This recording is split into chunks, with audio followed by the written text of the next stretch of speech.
Good evening. This is Crime Classics. I am Thomas Hyland with another true story of crime. Listen.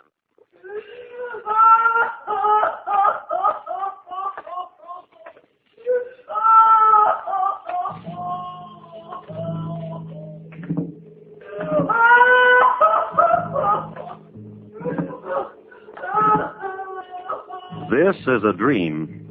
This is a portent. This is the shape of things to come. A man dreams of walking down a vaulted and empty corridor.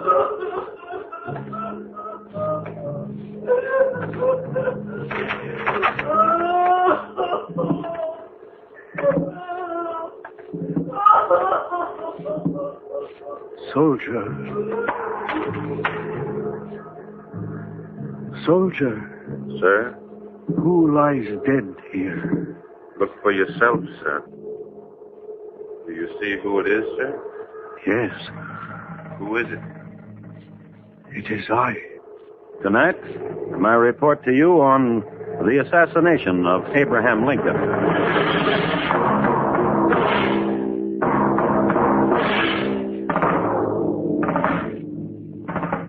Crime Classics, a series of true crime stories from the records and newspapers of every land, from every time. Your host each week, Mr. Thomas Hyland, connoisseur of crime, student of violence, and teller of murders. Now, once again, Mr. Thomas Hyland.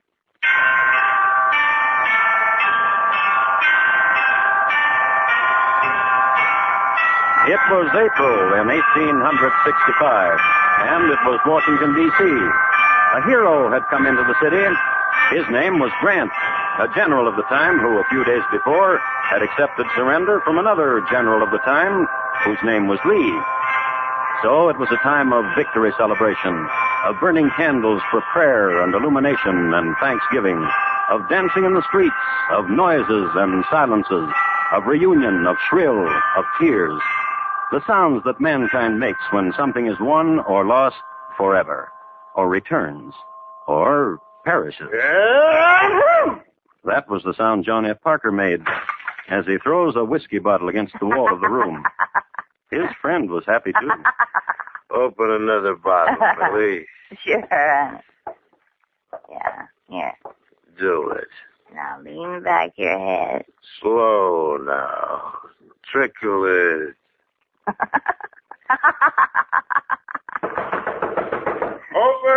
Open. I told her downstairs I didn't want to be disturbed. Ah, Johnny. Whoever it is. I'll send him away. Send him away. Go away. Go away. Oh. Go away. Is John... Go away. Get out of my way. Get up, Parker. Williams, you got no right to...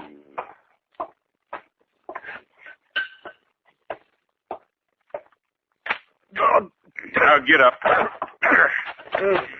You woman. What do you want? Where's this stuff? There. Let's go, Parker. What for? You got duty tonight. Oh, no. You're guarding President Lincoln.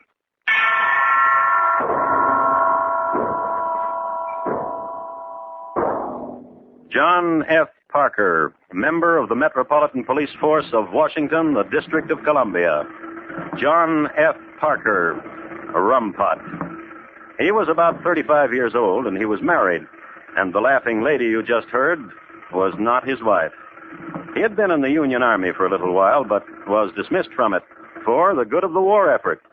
His record shows that he couldn't hold an assignment to any one beat for any length of time, for reasons ranging from sleeping in an alley on his beat or sleeping in a doorway on his beat.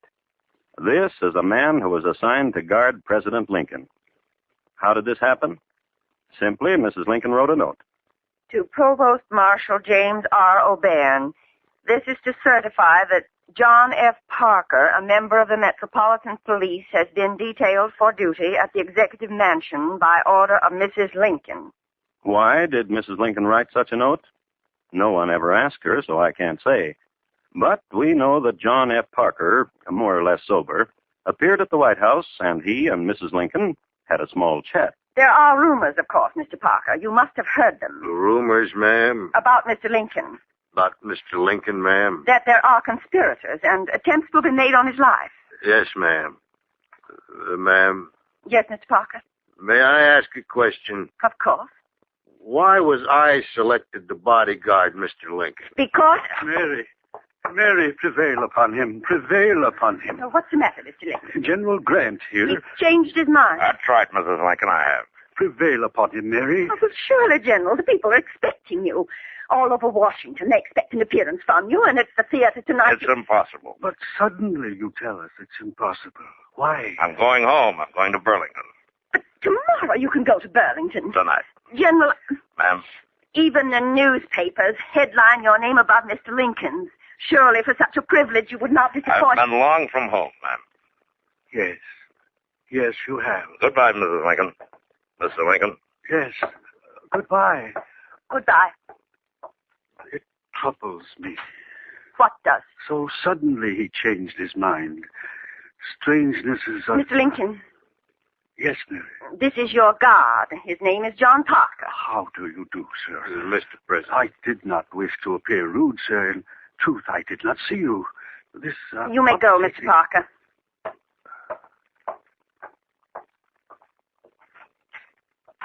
Mary. Oh, what if he won't go to the theater with us? What matter?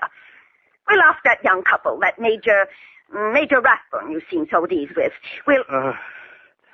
What is it, Mr. Lincoln? Melancholy, worn thin, the infinite sadness. There's victory now, and... No, listen. You should know it. For it has lain against me for a week now. Chill and dread. And I fear it. What are you trying to say? I dreamed. And now I must tell you of it. For I can no longer bear the coldness and heaviness of it. I dreamed. And this is what it was. There seemed to be a death-like stillness about me. Then I heard subdued sobs as if a person were weeping. I thought I left my bed and wandered downstairs. There the silence was broken by the same pitiful sobbing. But the mourner wasn't visible. I arrived at the east room, which I entered. There I met with a sickening surprise. Before me was a catafalque on which rested a corpse, wrapped in funeral vestments. Around it were stationed soldiers who were acting as guards. Who lies dead here? I asked one of them. He bade me look for myself. And I did. And I saw that it was I who lay there, dead by an assassin. Mary. You should not have told me of it. Mary. You should not have told me of it.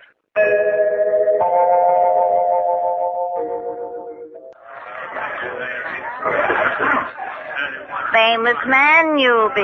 Nah, Mary. And we'll drink to it. Bartender, hand us back the bottle. Pour me, famous man. I will. It's such a toast. It's nothing but another duty. To guard a president. Now we'll drink to it. Everybody! Shush, you, Millie. John here is going to guard the president. You just sit down, Millie, and shut up. Oh, no. Just drink and shut up. No. John, What do you want? how come I saw in the paper what I did What are you talking about? today in the newspaper? About what? A report on the telegraph that was in the paper. A newspaper in New York had it that Mr. Lincoln was murdered. He was murdered yesterday. What? It's the truth. What it said right in the newspaper, the president had been assassinated. That's crazy. Well, I saw it.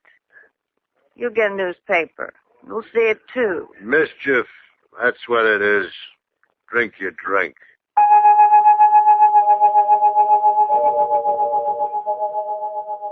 But it was true. Several newspapers in different sections of the country had it that Mr. Lincoln had been slain, which, of course, was not so.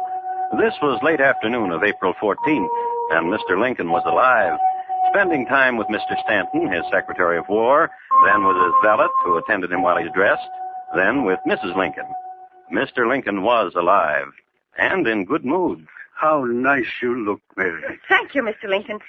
The carriage is waiting. And Major Rathbun and his fiancée? At Senator Harris's home. He'll pick them up. The young lady is very comely. Yes. We'll be late. My arm.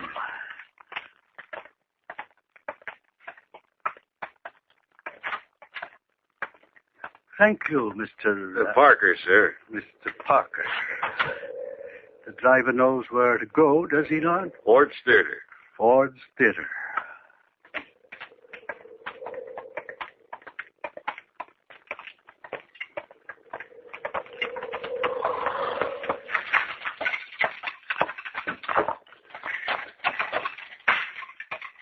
All right, driver.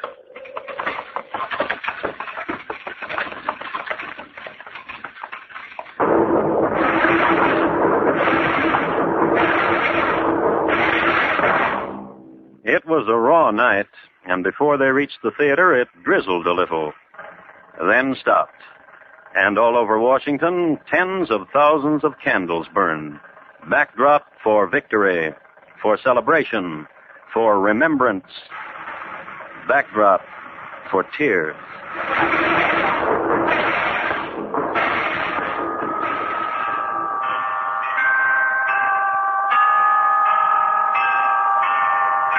I would like to speak to you briefly about what I consider to be a fairly uninteresting play. It's called Our American Cousin, a drama in 3 acts by Tom Taylor. There were characters in it with such names as Lord Dundreary, Captain De Boots, Mr. Buddycombe, and Mrs. Mount Chessington. I would like to give you an example of the kind of entertainment the play provided. One of the ladies says, Why, Papa, it's a letter from my dear brother Ned. He writes from Brattleboro, Vermont, that he's quite well and just come in from a shooting excursion with a party of crows.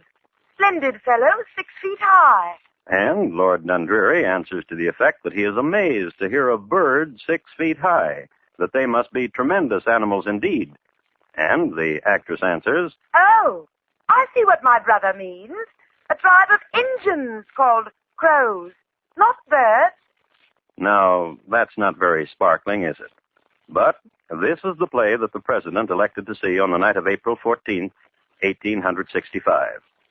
When he entered the theater with his party, Laura Keene, the actress playing the part of Florence Trenchard, was speaking her lines in an early scene of Act One. Oh, I am fairly out of breath. Good morning, Billy. The letter bag I saw coming. Will you study this? I thought I could catch it before I reached the house. Thank you, Mr. Ford. We are always delighted to be guests of your theater. Thank you very much, Mr. Ford. I'll take care of the president, the major, and the ladies. Where will you sit, Mr. Parker? There's a chair out here in the hall for me. You won't find our safety, will you? Ladies and gentlemen, the President of the United States.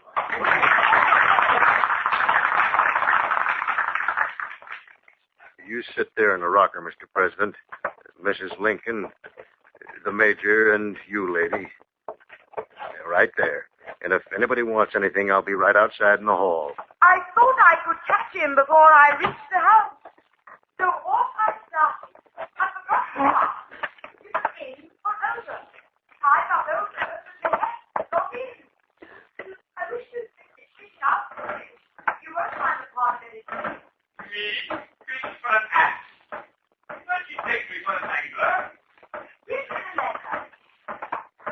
Now, John Parker was a fidgety man, and he knew it. So, to soothe the fidgets, he had a bottle tucked away. It was a dull evening, and John Parker never liked plays anyhow. Just sit, the drone of the play, walk around a little, notice that a peephole had been bored into the door of the president's box, and not wonder why, nor wonder why no other boxes were occupied. Just other people enjoying themselves, not him. Yeah. Because it was dreary and his bottle was empty. I would like to say that 5 years later, John Parker was fired from the police for falling asleep under a lamppost. Not for leaving the president unguarded, which he did this night. Left the president and went to the bar across the street. What will you have, sir? Whiskey. And oysters, dozen. Yes, sir. Blue Point? Blue Point.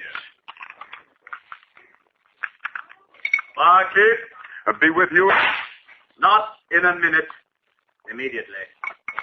What about my oysters? Just a second, sir. What can I do for you, Mr. Booth? Brandy. Oh, there's another. Now.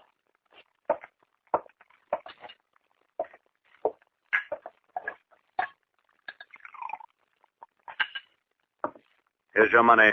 The change is yours, barkeep. Thank you, Mr. Booth. John Wilkes Booth was 27 years old. He was an actor, had achieved some success in Shakespearean roles. A handsome man, a darling of women, a man who sported black flowing ties and an Inverness cape and an ivory-headed cane. It is interesting to note that he had been a member of the Virginia Regiment which captured and executed John Brown. It is interesting to note, too, that his father, who was Junius Brutus Booth, was insane. John Wilkes Booth just passed John Parker and went out of the bar and into the street and walked south for 4 blocks to a livery stable. Here, 2 men waited for him. Mr. Booth, I thought you wouldn't get here. Whose name was Louis Payne. I knew he'd get here. Him. Whose name was George E. Atzerodt. Him. Can't stop him. Not John Wilkes. Nobody can. How does it go, gentlemen? Are we ready? Not him. Not him, Mr. Booth. What is this? He's not going. Shut up. I'll kill him if you say the word, Mr. Booth. He'll stop. Just leave him alone. He'll stop. He told me just a moment ago. He said he's not going through with it. Yes, he will. I'll kill him if you want me to. Don't lust too much for killing, Mr. Payne. Kill those who need it. Only those. Not that I'm afraid, me. No. Just excited, is that it? Not going. That's the word. You see? I'll kill Mr. Payne. He'll ruin all of it. Little man. Little man, you would, too. You'd ruin all of it. You know what you have to do. Have to. Actually, no.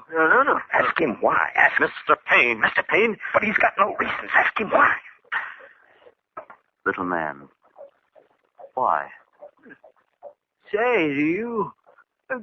I am at the Kirkwood house, in the room, near the man, near the vice president, near Andrew Johnson. Yes. Near. I see him. Knife and gun I have. Here. And in the room, in the place, he hit on the door, and when he opened the door, shoot him. Do it. Or the knife. Or the... No, I can't. Of course you can. In my head, I see me doing that to him, and I can't. Of course you can. No, You no. see? Little man. Yeah, no. Listen to him. Little man. No. He's mad. No, As each of us is mad, Mr. Payne. Madness suckles us, and the warmth of it goes down easily. You are mad, and I am the little man. And he, most honestly, the little man. Are you trying to say that... You are insane too, Mr. Payne. Is there doubt of it? You are sworn to kill this night Mr. Seward, Secretary of State to this country of evil men. And he... Little man, tonight you will be a hero. And listen, little man, when it is done, when Andrew Johnson is dead, I will give you a present. A thing that sparkles and shines. And you will love it. Will it be round? Round. And you will do what I tell you to do. You see, Mr. Payne? Of course you do. Will it be wasted upon the 2 of you if I say, we lie deep in fair darkness, yet at our side, glory. Go. Do what you must. And each of them took a horse from the stable and rode away. This little man, George Atzerodt, became confused and just rode to exhaustion, and he did not kill. And Mr. Payne, he entered the home of Mr. Seward and fractured the skull of Mr. Seward's son and cut the throat of Mr. Seward. So it was feared for a time he would die. And John Wilkes Booth, he rode toward the theater. And a block from it, in a shadow pool that edged the fall of light from a street lamp, Anna Surratt waited there. John Wilkes. Yes? Now the time has come. Now what you're going to do will be done. Yes. You on your horse there, and the fever in your heart to do this thing. I cannot tell you now again not to do this thing. No. A burning, Yes. a hating. Yes. How do these things find place among all the tenderness of you? I wish I knew, but I cannot. No. Oh, I love you.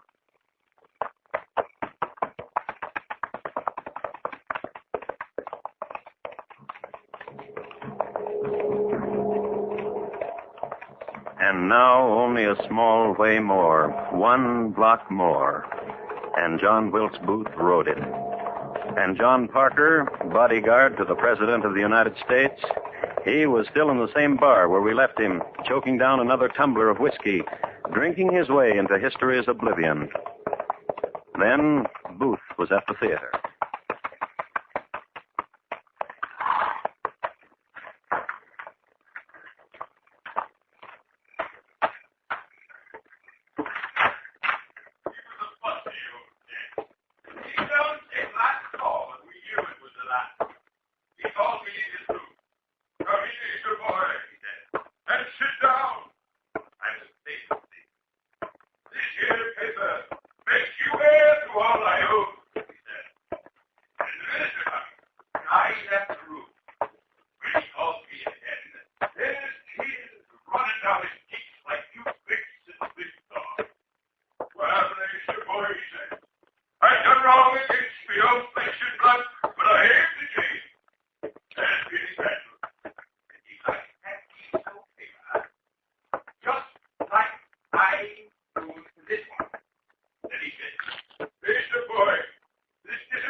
Abraham Lincoln, tonight's crime classic, was adapted from the original court reports and newspaper accounts by Morton Fine and David Friedkin. The music was composed and conducted by Bernard Herrmann, and the program is produced and directed by Elliott Lewis.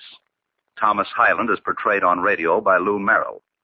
In tonight's story, Herb Butterfield was heard as Lincoln, Jack Edwards as John Wilkes Booth, and Clayton Post as John Parker. Featured in the cast were Irene Tedrow, William Conrad, Mary Jane Croft, Betty Lou Gerson, Sammy Hill, Barney Phillips, Roy Glenn, and Junius Matthews. Bob Lamont speaking.